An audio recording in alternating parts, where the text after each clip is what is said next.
kasih lah technician itu. Tukar jawatan, bagi jawatan.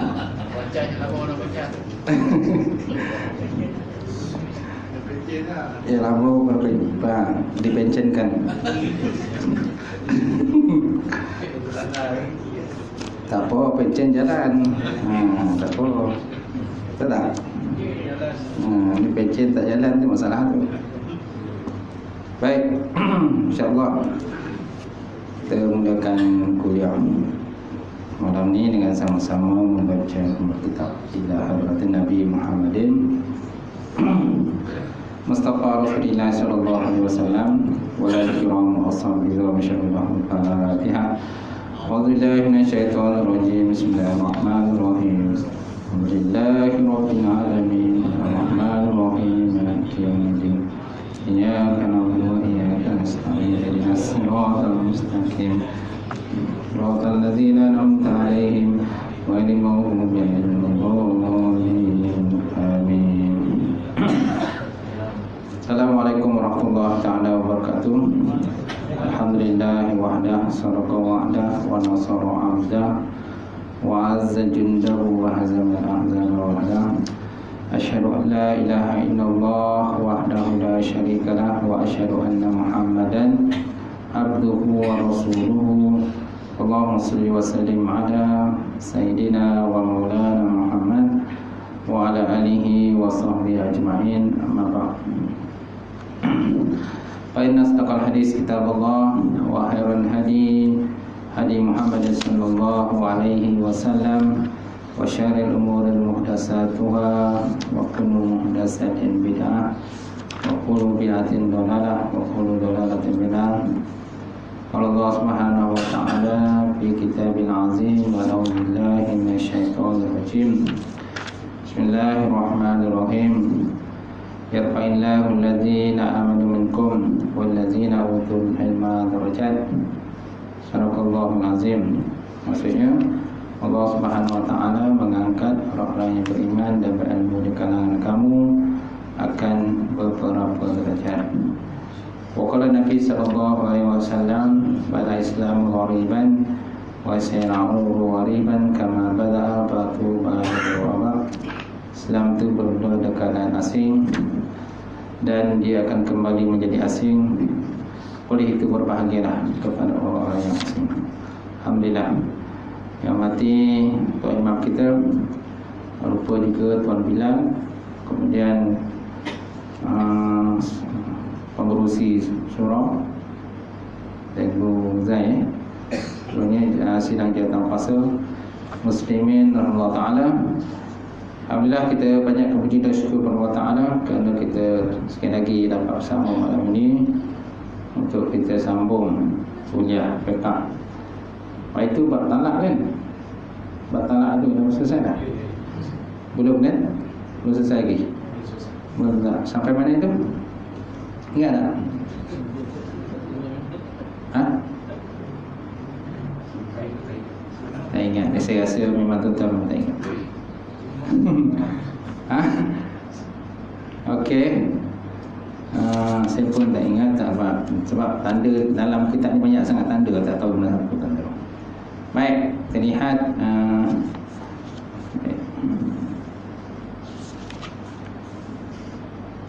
bilangan talak dimiliki oleh suami. Bilangan talak yang dimiliki oleh suami dah kan? Okey, bilangan talak, syarat sah dan jatuh talak dah. Kemudian talak orang mabuk belum. Talak orang mabuk okey.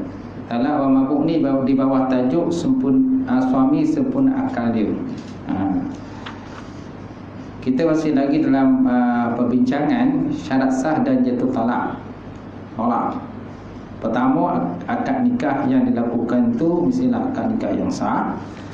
Yang kedua, suami sempurna akalnya. Suami mestilah sempurna akalnya ketika menjatuhkan talak. Baik.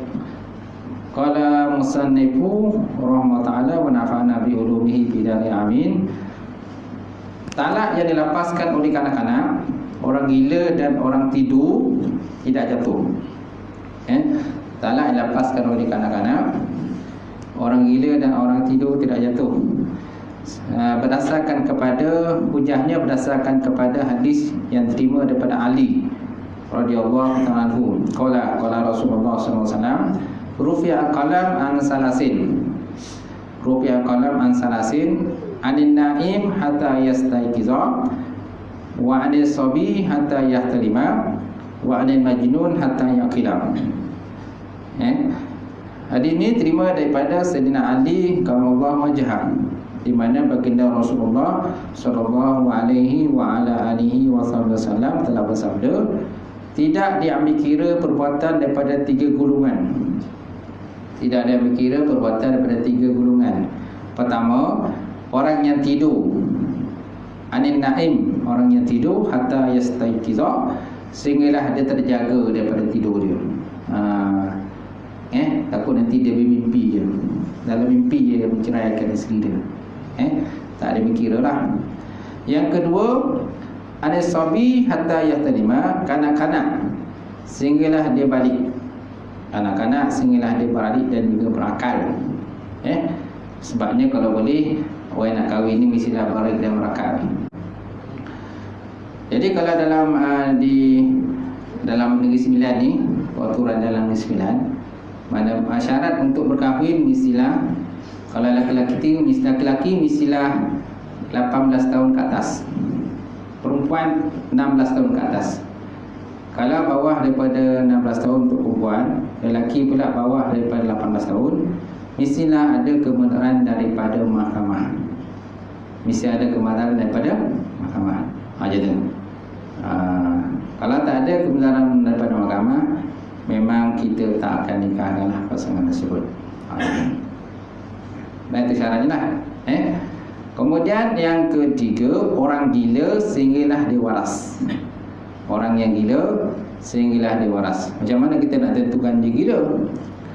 Mestilah pakar sekretari lah, doktor lah yang akan tentukan dia gila ke tak gila. Ada orang kadang tak gila, buat gila pun dah.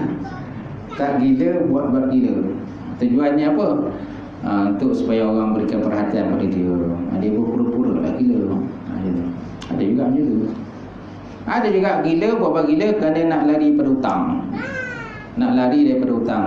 Takut nanti orang minta hutang pada dia, minta duit, maka dia buat gila lah. Macam tu. Jadi orang pun tak jadi nak tentu hutang pada dia. Tengok, dah gila dah. Macam tu. Baik. Jadi termasuk dalam hukum ketiga-tiga golongan ini ialah orang yang lupa, orang yang jahil tentang lafaz yang diucapkan. Walaupun demikian, dakwaan lupa dan jahil tidak boleh diterima kecuali dengan keterangan dan bukti. Kecuali dengan keterangan dan bukti. Nyatakan dia ni lupa ataupun dia jahil. Dan sebaik-baiknya benda ni ditentukan di mahkamah. Ada juga kadang suami mendakwa dia terlupa. Dia telah melafazkan cerai pada isteri, kemudian dia dakwa dia terlupa. Ada juga mendakwa dia jahil. Dalam kes-kes macam ni, kita jangan bertekak dengan dia. Mungkin kadang dia nak menang, tak apalah, tuan pergilah mahkamah, selesaikanlah mahkamah. Macam tu je. Kita pun malah nak buat apa, nak berdebat-debat dengan dia. Buang masa je namanya. Sebab ada yang macam tu, cerai-cerai ke isteri dia, lepas tu dia dakwa, dia kata dia lupa, dia jahil dan sebagainya, dengan tujuan supaya dia dapat bersama dengan isteri semula.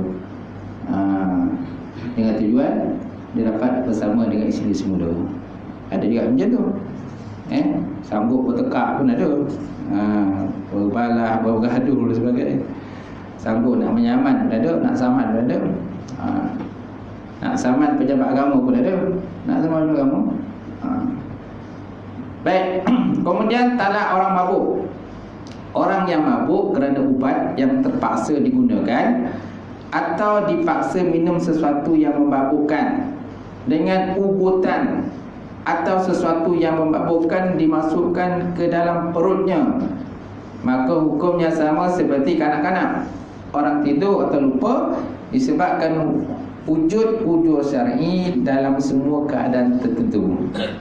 Sebabkan wujud syar'i dalam keadaan Tertentulah. Jadi mana yang pertama, mabuk disebabkan dipaksa. Dipaksa mabuk. Kau kena minum air ketum ni. Kau kena minum air ketum, kan? Kau tak minum kan, dia bunuh kau. Lepas tu kau kena ceraikan isteri kau. Dalam keadaan dia mabuk-mabuk tu, dia pun ceraikan isteri dia. Mana mabuk tu diugut, ataupun mabuk tu mungkin disuntik dengan dadah dan sebagainya. Lepas tu dia pula dipaksa tu menceraikan isteri dia. Tu tak dia ambil kira lah. Tu tak dia ambil kira. Talak orang mabuk namanya. Macam tu. Biasanya kes-kes macam ni mahkamah lah tentukan. Mahkamah akan minta akun sumpah dan sebagainya daripada suami. Betul tak? Dan mahkamah tanya, betul kau mabuk, betul kau dipaksa dan sebagainya. Kan tanya dah betul-betul. Kalau dia memongak kalau dia memongak, kita antara dia dengan Allah Ta'ala lah. Dia dengan Allah. Kalau dia bertaubat, Allah Ta'ala akan ampunkanlah, insyaAllah. Gitu. Sementara orang yang mabuk dengan sengaja tanpa uzur syar'i, talak dilapaskan jatuh, sama seperti hukum talak orang yang berakal, sebagai balasan atas sikap yang sengaja minum minuman yang memabukkan. Mana sengaja minum? Sengaja ambil dadah, sengaja ambil gam, kalau sebagainya, sengaja ambil. Dia tak ada berkira lah. Maka talak tu dikira jatuh. Talak kira jatuh. Hal ini adalah kerana orang yang mabuk adalah dianggap sebagai mukallaf dan bertanggungjawab di atas segala perbuatan dia. Para sahabat juga sepakat menyatakan bahawa lafaz yang diucapkan ketika mabuk seperti tuduhan berzina, al-qazaf, sama seperti tuduhan berzina ataupun qazaf, dan semuanya, maka ianya diambil kira. Maka ianya diambil kira lah. Yang tu sebenarnya ada dua pembahagian mabuk tu kan. Mabuk dipaksa dan mabuk tak dipaksa. Ada juga kadang mabuk dipaksa, tapi jaranglah berlaku. Biasa mabuk yang tak dipaksa. Kan? Memang dia suka minum arak dan sebagainya. Lepas tu balik-balik dah balik ke rumah, dia dah mengamuk-ngamuk, lepas tu diceraikan isteri dia. Macam tu. Bergaduh dengan isteri, diceraikan isteri. Itu mabuk sengaja tu. Mabuk sengaja, bukan mabuk dipaksa. Dia banyak yang mengaku, dia kata mabuk dipaksa. Dia mengaku macam tu. Dia mengaku depan hakim lah. Dia kata dia mabuk dipaksa. Tapi itu benarnya bukan mabuk dipaksa.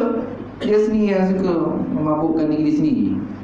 Kalau tak rapik benda tu, dia mulalah mengamuk. Dia ugut isteri dia, nak bunuh isteri dan sebagainya. Kau bagi aku duit, kau tak bagi duit kan, aku bunuh kau. Badak. Maka dia lepas tu dapat duit, dia belilah arak ke, toddy ke, apa benda kan. Dia pun tuang dah, tuntung lah benda tu. Lepas tu mabuk. Jadi mabuk. Banyak yang beragama tu macam-macam jenis orang. Info datang yang mulut berbau pun ada. Berbau busuk mulut. Bau minum dia tu. Datang orang minta duit dia. Tak duit. Dia ingat kita ni Baitul Mal kan. Sebab pejabat agama di Seremban tu dulu kan ceritakan Baitul Mal. Jadi ada yang sosek sedangkan Baitul Mal dah lama dah pindah ke bangun menara tinggi tu, 15 tingkat tu, 15 tingkat. Dia ingat pejabat kita tu macam Baitul Mal lagi. Datang tak duit. Ya saya kita tak sediakan duit. Duit pergi kat sana lah, kat Baitul Mal. Tu pun kalau Baitul Mal nak bagi duit. Kalau tak ada lah. Baik. Kemudian suami bebas membuat pilihan. Tidak jatuh talak orang yang dipaksa, walau bagaimanapun itu mestilah dengan syarat-syarat tertentu. Talak jatuh bagi orang yang dipaksa, walau bagaimanapun ada syarat-syarat dipaksa tu macam mana? Paksa tu macam mana? Okey. Pertama, paksaan itu memang tak berhak dilakukan. Jika sebaliknya seperti suami memudaratkan isterinya dan hakim memaksanya menjatuhkan talak, maka talak tersebut adalah jatuh. Dia jatuh talak seperti suami memudaratkan isteri. Baik, kemudian isteri mengadu pada hakim. Isteri mengadu pada hakim di mahkamah. hakim memaksa suami supaya menjatuhkan talak kepada isterinya. So macam mana? Jatuhlah talak tu. Terjatuh. Jadi. Sebaliknya kalau orang kata paksaan itu memang tak berhak dilakukan. Tak berhak melakukan paksaan. Okey. Maknanya suami tak ada paksa kan? Suami tak ada paksa menjatuhkan pada suami, hakim tak ada paksa suami menjatuhkan talak. Tapi tiba-tiba suami menjatuhkan talak. Suami menjatuhkan talak pada isteri di mahkamah. Jadi jatuhlah. Jatuh. Yang kedua, paksaan itu dengan hukuman secara langsung kepada suami yang boleh membawa kemudaratan yang serius. Contohnya ancaman bunuh. Gitu. Kalau kau tak ceraikan isteri kau, aku tembak kepala kau, kan? Aku bunuh kau. Okey, aku bakar rumah kau, macam-macam lah istilah yang digunakan. Mana dengan tujuan tu mengugut suami supaya menceraikan isteri dia. Gitu. Contohnya ancaman bunuh ataupun letupkan badan dia dan dia bom kau. Kalau kau tak cerai isteri kau, aku bom kau. Okay? Ataupun memotong anggota badan suami, atau pukulan yang amat menyakitkan suami. Kalau ugutan macam tu macam mana? Ugutan macam tu tak jatuhlah talak. Maknanya dah sampai mengancam nyawa suami. Okey. Tapi kalau hanya sekadar paksaan ugutan sikit-sikit je, tiba-tiba suami menceraikan isteri, jatuhlah talak. Sikit je ugutannya dah diceraikan isteri dia. Dia masuk dengan ugutan ni, mana ugutan yang sampai tahap parang dah sampai ke leher dan sebagainya tu kan. Kalau kau tak cerai kau, warising kau nampak parang berkilat ni kan. Kata orang yang gugut tu lah, dia nak buat parang ni, dah siap berasap-asap ni kan. Dia nak asapkan parang ni tujuannya dia nak kau ceraikan bini kau tu. Mungkin orang yang gugut tu mungkin minat dengan bini dia lah. Macam tu. Mungkin bekas jando dia, kita tak tahu. Bekas jando dia. Jadi dia nak balik bekas jando tu. Dulu tak nak pula jando, dah nak je. Dah cerai kan. Sampai talak 3 ke dan sebagainya kan. Lepas tu dah nak lah balik. Macam tu dah gila talak pula dengan bekas jando tu kan. Jadi nak dia balik. Jadi diugut suami perempuan tu. Ditunjuk parang kat orang tu kan. Letak perang ke leher orang tu. Dah orang tu tak boleh apa dah. Baik. Jadi bagi orang yang terhormat dan berkedudukan, pukulan dan seksaan yang hanya sedikit juga dianggap mendatangkan bahaya secara langsung pada dia. Bagi orang terhormat pula, kadang-kadang pukulan sikit pun boleh memutarakan. Dia buat macam ugutan juga lah. Macam tu.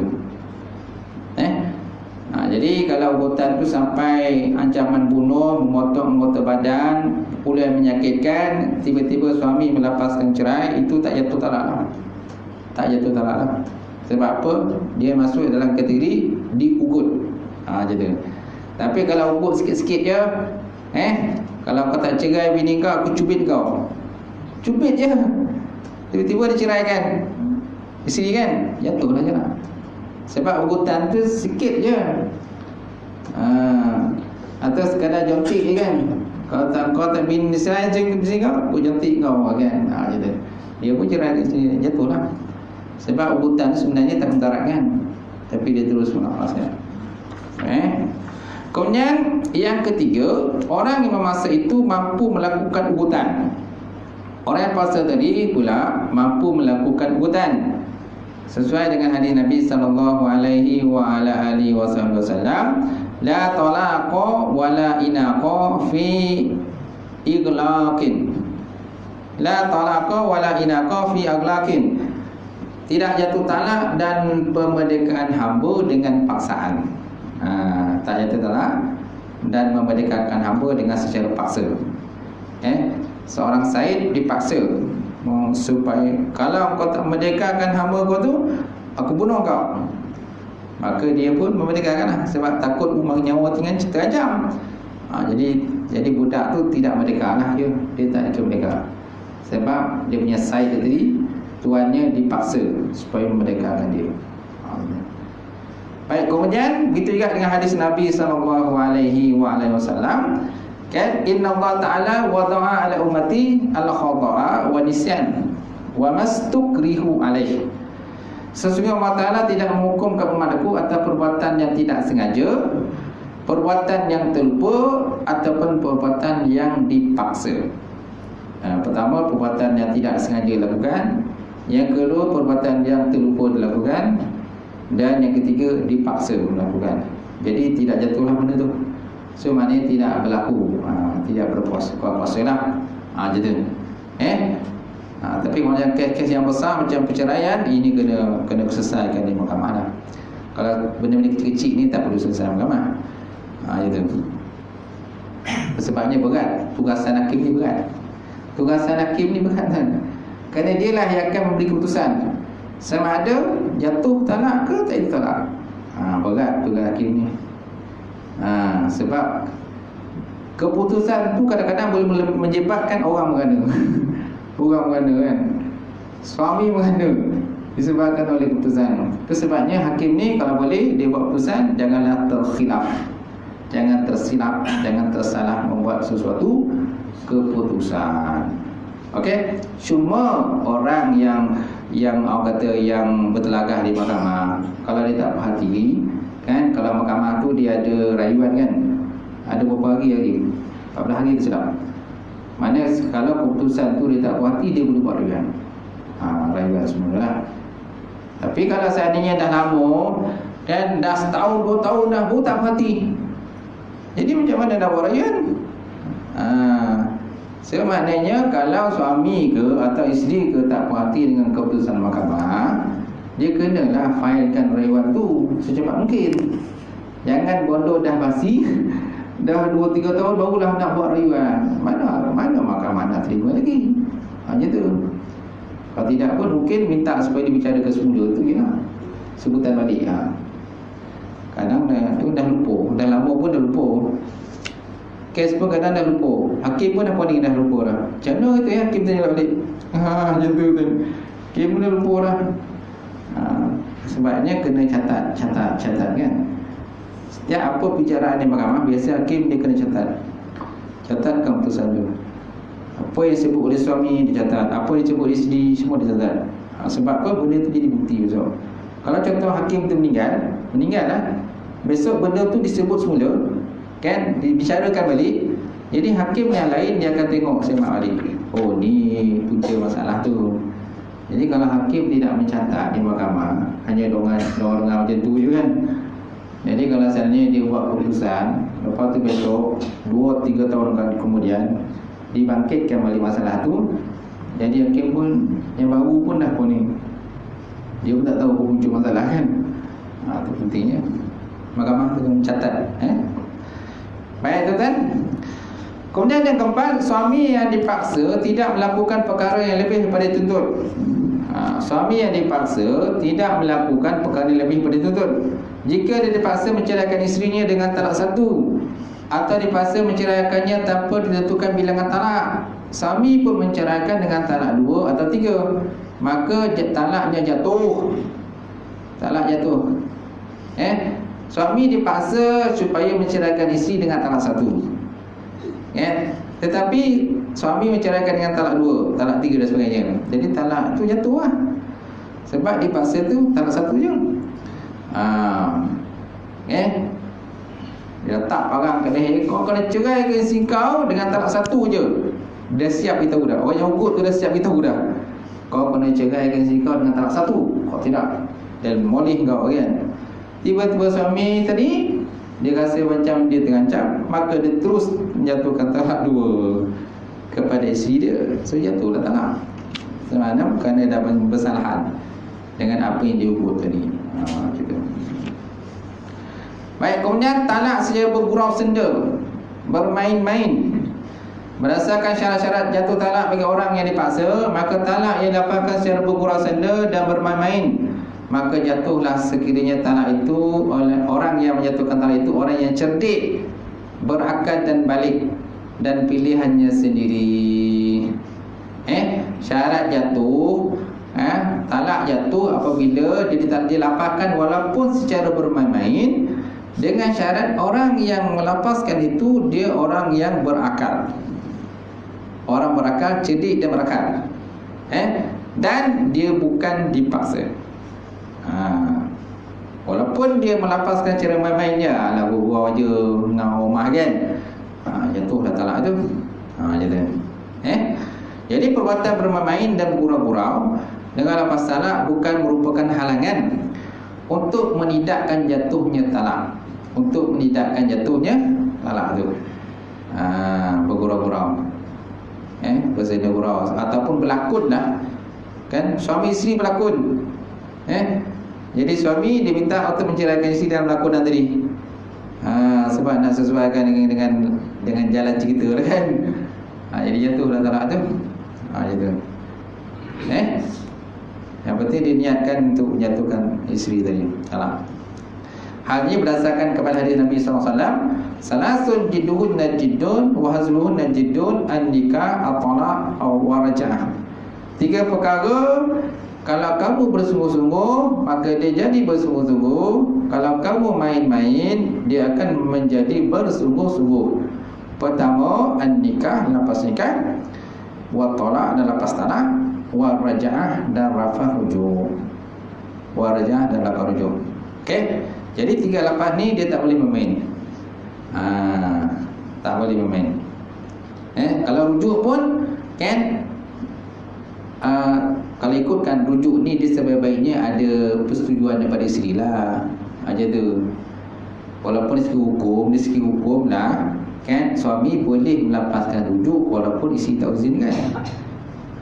Masalahnya kalau tak ada izin polisi, masalahnya siapa yang akan menjalani perjalanan rumah tangga tu nanti? Kan isteri juga, perempuan tu juga. Itu sebabnya sebaik-baiknya mesti ada keizinan daripada isteri. Jadi itu yang paling baik. Kerana tak nak nanti kalau tiba-tiba suami dia rujuk tapi dalam masa yang sama tak hidup macam suami isteri. Seorang ke sana, seorang ke sini. Kan? Masing-masing hal buat masing-masing. Sedangkan suami tadi dia dah rujuk pada isteri balik. Ada juga yang perempuan ni kadang-kadang bila kita tanya, dah tak ada hati Ustaz. Hati dah, selera dah tak ada kata. Perempuan tu cakap selera dia dengan suami tu, bekas suami dia tak ada dah. Sedangkan suami dia nak rujuk dia balik. Tapi perempuan tu kata dah tak ada feel dah, perasaan kan? Perasaan dah tak ada dah. Macam tu. Jadi kalau perasaan dah tak ada, buat apa kau nak rujuk? Tak ada guna kau rujuk balik. Sebabnya mana-mana pasangan yang nak rujuk biasanya kita nasihatkan, fikir panjang-panjang dulu. Fikir panjang-panjang. Tapi dengan syarat jangan perempuan tu dah habis edah. Maknanya sebelum perempuan tu habis edahnya, sebelum dia habis, kenalah buat keputusan kalau nak rujuk, rujuklah. Macam tu. Tapi kalau dah habis edahnya baru nak rujuk, kena akad nikah yang baru semula. Dah panjang cerita dia. Macam tu. Cuma kita nasihatkan sebelum rujuk kan, kalau boleh adalah persetujuan daripada isteri dulu. Sebab ia akan menjalani kehidupan rumah tangga kan, berikutnya ialah dia. Tak guna kalau kau rujuk je tapi perempuan tu dia tak pilih, perasaan dia tak ada lagi kat kau apa. Dia pun sibuk dengan entah jantan mana dan sebagainya. Dia tak ada perasaan dengan kau lagi. Buat apa kau dah rujuk? Macam tu. Satu tuan kan. Kedua kawan dia cakap buat lah. Muhammad ni kau sampai tahu itu jadi main lah. Dia jadi cerai. Dia dah cerai lah. Dia dah cerai. Dia cakap ke kawan lah. Dia cakap ke kawan. Dia cerai. Dia cakap dia dah cerai kan? Dia cerai ke apa? Dia dah cerai. Betul kawan dia cerai lah. Dah ceraikan dah? Dah ceraikan dah tu, itu lebih kepada jatuh cerai tu. Lebih pada jatuh talak. Macam tu. Mana isteri kena buat perkara kepada mahkamah lah. Isteri tak tahu, dia sendirilah kena buat ada ke mahkamah. Ataupun kita pun boleh juga buat ada ke mahkamah. Laporkan pada muhafazah ke? Kalau tak, laporkan pada muhafazah. Macam tu. Kan? Dia ke orang mana tu? Macam mana? Dia ke orang mana tu? Yang mana? Dia tu payah dia nak laporkan. Kita lah. Orang saksi tu lah. Saksi tu lah. Saksi tu lah kena buat laporan kepada mahkamah. Boleh satu niat Ustaz. Dia macam main-main macam tu cakap. Kawan dia bukan juga. Dia yang perlu niat ni lafaz kinayah. Kalau lafaz soreh macam tadi, dia tak ada niat pun jatuh. Dah dia kata apa tadi? Dah cerai kan? Jatuh. Dia dah, kalau dah sebut tu dah soreh dah tu. Dia dah menjurus kepada lafaz cerai. Dah menjurus. Bila lafaz soreh ni tak perlu niat. Kalau lafaz sindi-sindi kinayah tu kan. Contohnya lafaz kinayah, dia contohnya mengaku dibujang. Bujang ni lebih pada kinayah. Aku bujang, betul kan? Kerana bujang ni boleh ditafsirkan dengan berbagai makna bujang. Jadi berbagai tafsiran kepada bujang. Tapi kalau cerai ni dia lebih kepada berpisah. Suami isteri. Baik. Seterusnya tuan-tuan, cara talak yang disyariatkan. Talak boleh dilakukan dengan pelbagai cara. Contohnya, menghimpunkan beberapa talak dengan sekali lafaz atau menyebutnya secara berasingan. Menghimpunkan beberapa talak dengan sekali lafaz atau menyebutkan secara berasingan. Boleh. Menghimpunkan beberapa talak dengan sekali lafaz je. Dengan contohnya menceraikan dengan talak 3 kan.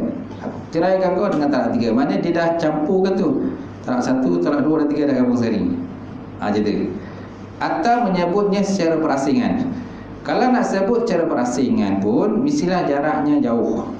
Kalau jaraknya dekat, kan? Kalau jaraknya dekat, kemungkinan lafaz cerai kedua tu memuatkan lafaz cerai pertama. Kemungkinan lafaz cerai yang kedua tu memuatkan lafaz cerai yang pertama. Tapi kalau jaraknya jauh, contohnya pagi dia ceraikan isteri sekali, tengah hari kan dia cerai sekali lagi, petang kan malam kan dia cerai sekali lagi, itu dah boleh jatuh 3. Dia dah boleh jatuh 3. Gitu. Tapi kalau beberapa second je, beberapa saat je, dia ceraikan isteri dengan talak, aku ceraikan kau dengan talak 1. Apa itu beberapa minit kemudian dia sebut lagi, aku ceraikan kau dengan talak 1. Apa beberapa minit kan, beberapa second lagi, aku ceraikan dengan 1. Jadi kemungkinan lafaz cerai yang kedua, ketiga itu hanya menguatkan lafaz cerai yang pertama. So tetap jatuh-jatuh. Dia tetap jatuh satu. Tapi kalau jarak jauh, pagi diceraikan isteri sekali dengan talak 1. Tengah hari kan sekali lagi, malam kan sekali, itu dah boleh jatuh 3 talak. Dia jatuh 1, dah 2, dah 3. Apalagi kalau hari ni sekali, besok sekali dia ceraikan lagi, lusa dia ceraikan lagi sekali dengan isteri. So dah jadi 3. Jadi 3.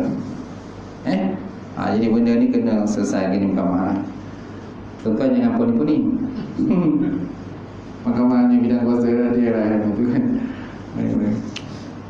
Kita pun kadang-kadang, tapi kadang-kadang kan ada juga kadang keputusan mahkamah kita terima tu, kita pun poning, apa bodoh lah mahkamah cakap ni, kita pun tak faham.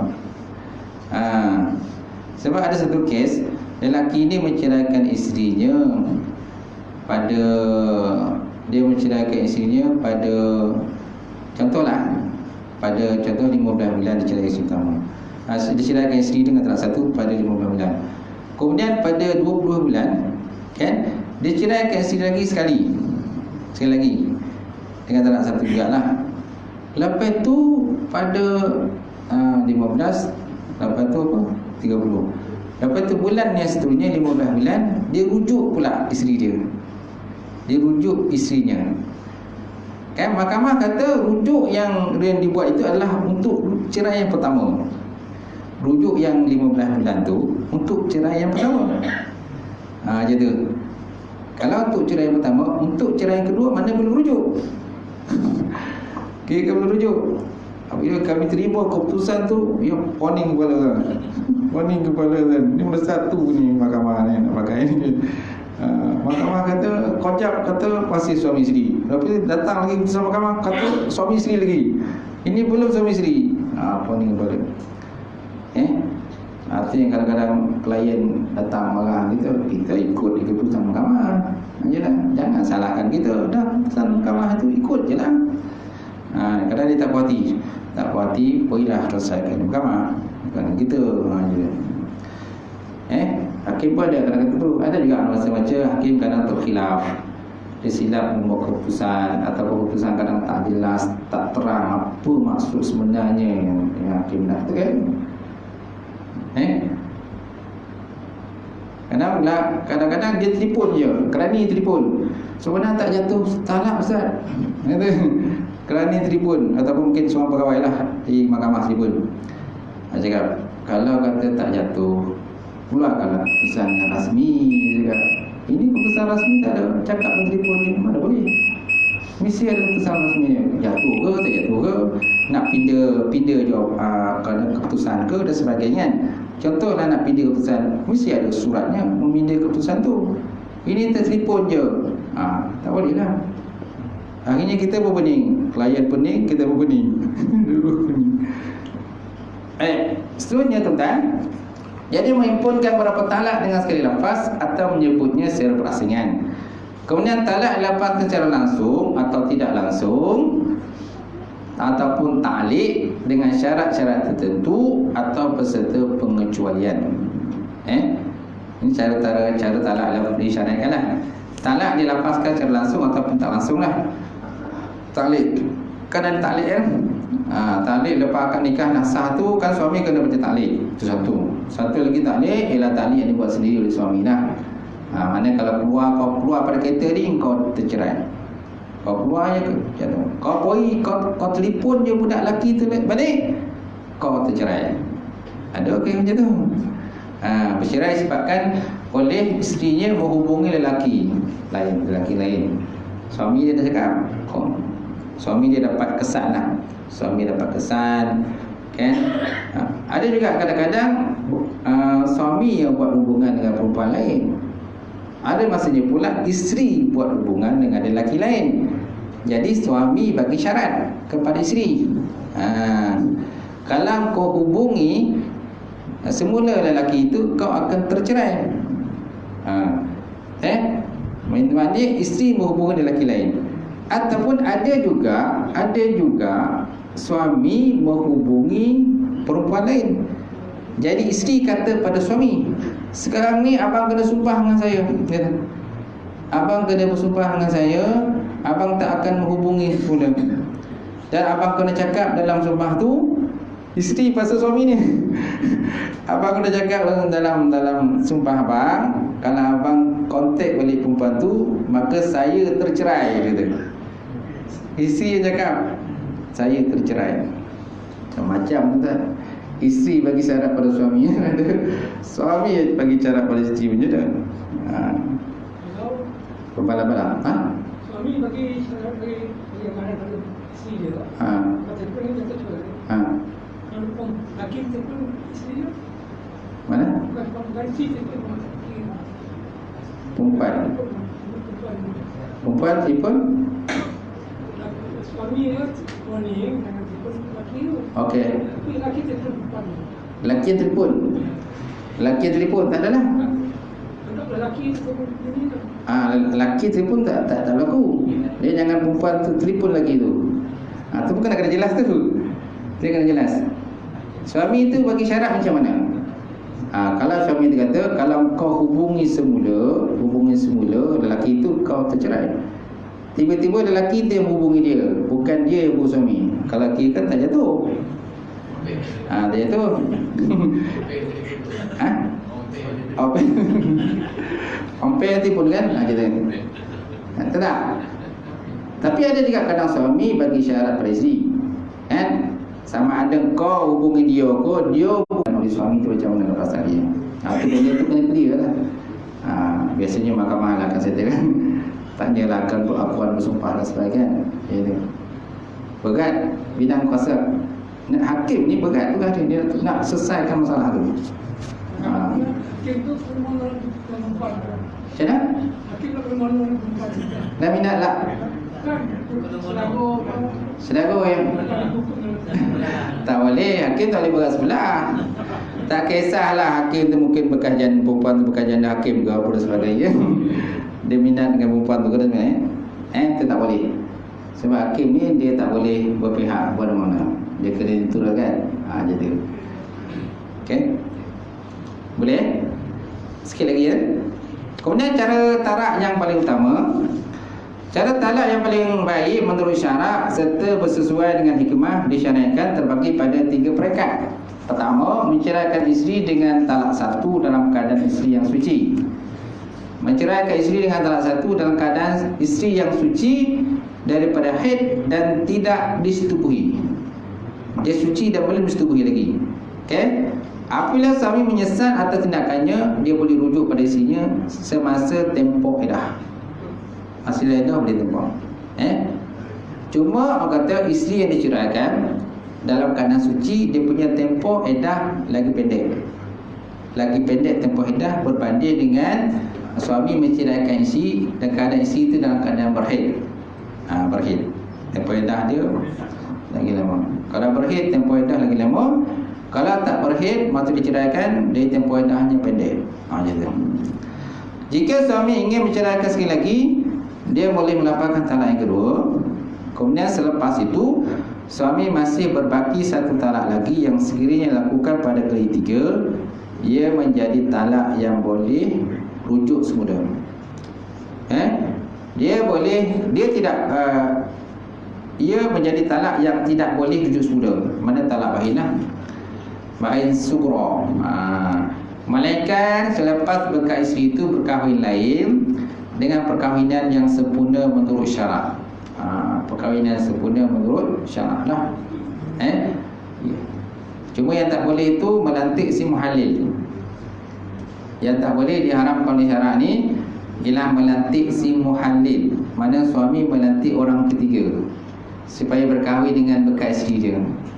Sebabkan suami nak kembali pada isteri, maklum dah talak 3, jadi diupah seseorang. Diupahlah seseorang supaya berkahwin dengan isteri dia. Lepas kau kahwin dengan isteri aku, dah berjimat dengan isteri aku, kau kena ceraikan. Kalau diceraikan okey lah. Kau tak ceraikan, dah termenung kan tu.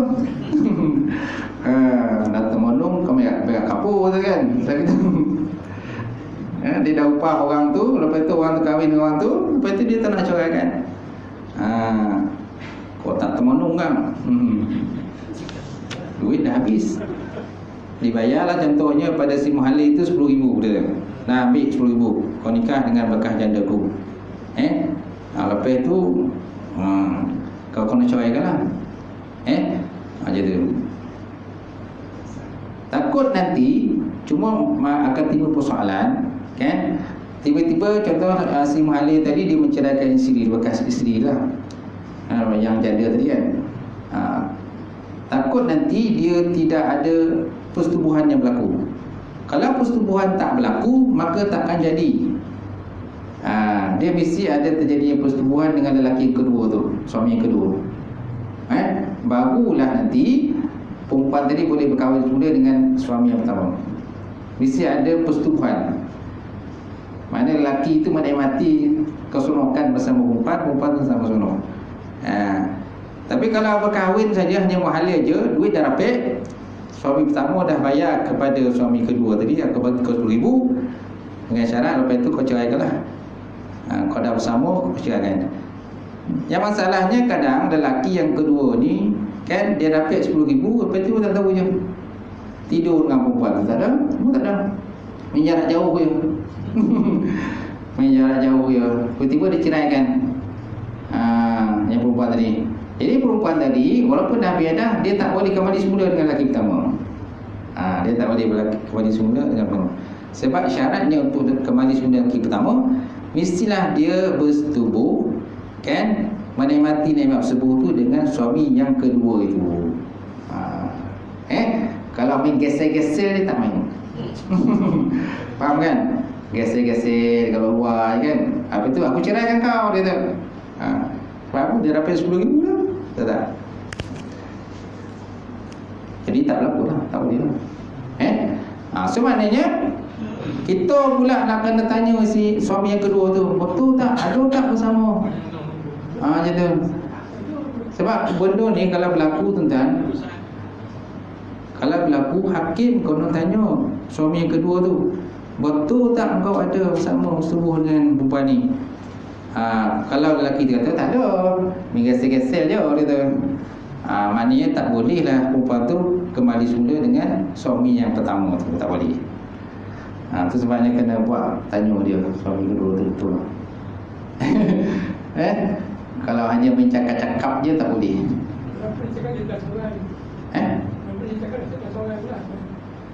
Yalah, walaupun dah ceraikan laki kedua, walaupun laki kedua tu dah menceraikan dia, kan suami pertama dia dah menceraikan dengan talak 3 kan.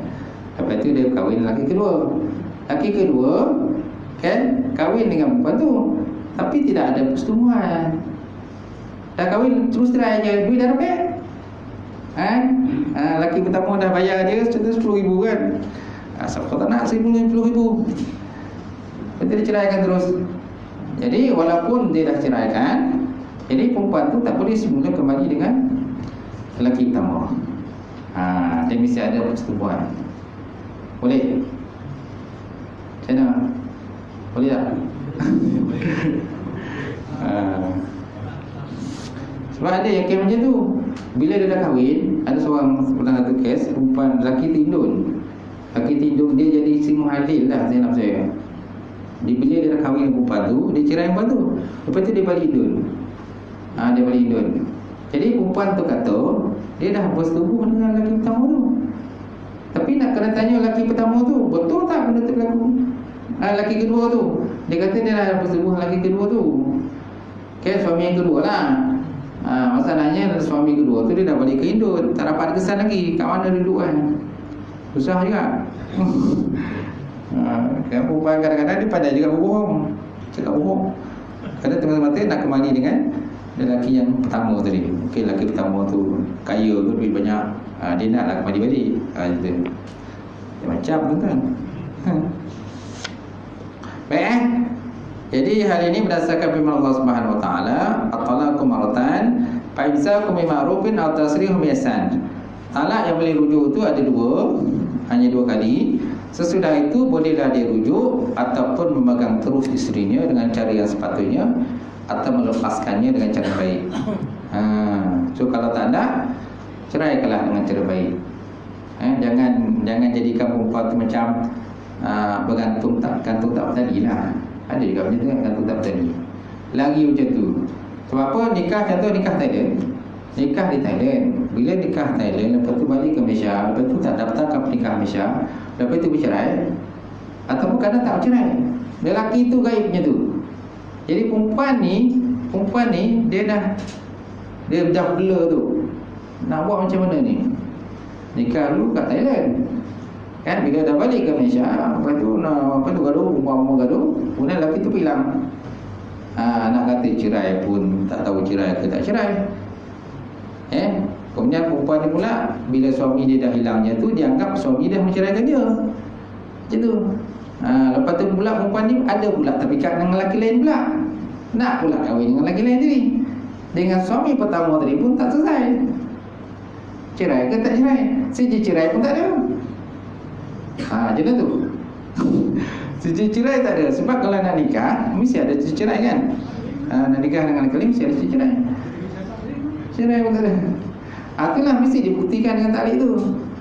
Maknanya perempuan tu kena pergi ke sana, ke Thailand semula, kan, kena buat pengaduan di mahkamah syariah di Thailand untuk supaya dia dapat berpisah dengan secara ada dokumen lah, sah, nyatakan dia dapat cerai dengan suami dia macam tu. Kalau contohnya dia ada suami, ada lepasan tadi lah, dia kena pergi ke sana dapatkan surat cerai tu, baru dia boleh berkahwin dengan lelaki lain. Macam tu. Rumit lah kerja dia. Wallahu a'lam bissawab. Sampai situ kan? Cukuplah sekadar perbincangan kita. InsyaAllah akan datang kita sambung lagi talak 3 dengan sekaligus. Ada persoalan lagi? Ada soalan?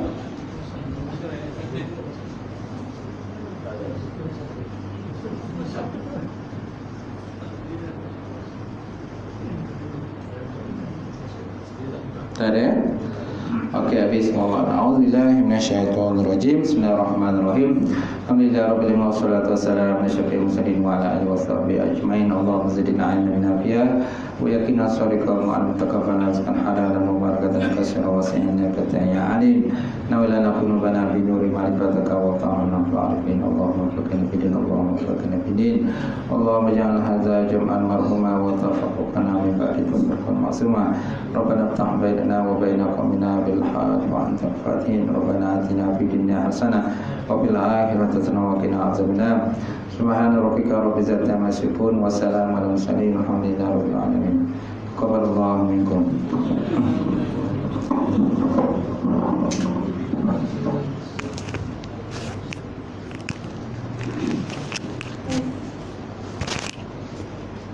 Tekan finish. Finish.